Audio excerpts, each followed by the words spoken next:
রহমতের নবী এশার নামাজ পড়ে আম্মাজান আয়েশার হুজরায় ঘুমায়ে গেলেন। তন্দ্রাচ্ছন্ন নবী বলেন, আমি ঘুমাইলে চোখ বন্ধ থাকে, আমার অন্তর ঘুমায় না। হঠাৎ করে রাতের গভীরে আমার কানের মধ্যে শুনি কে যেন কান্না করতেছে। নবী বলেন, আমার ঘুম ভেঙে গেল, এই গভীর রাতে কে কান্না করে? রহমতের নবী বলেন, আমি উঠলাম, উঠিয়া আমি বিছানার থেকে বের হয়ে গেলাম। নজর দিয়া দেখি আমার হুজরার পাশেই তো মসজিদে নববী। নজর দিয়া দেখি আমার এক সাহাবী নামাজে দাঁড়ায় দাঁড়ায় গভীর রাতে কান্না করে।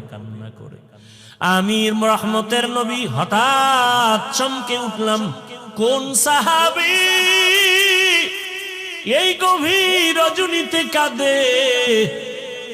ভালো করে নজর করে দেখি, আল্লাহর পেয়ারা সাহাবী আমার আবু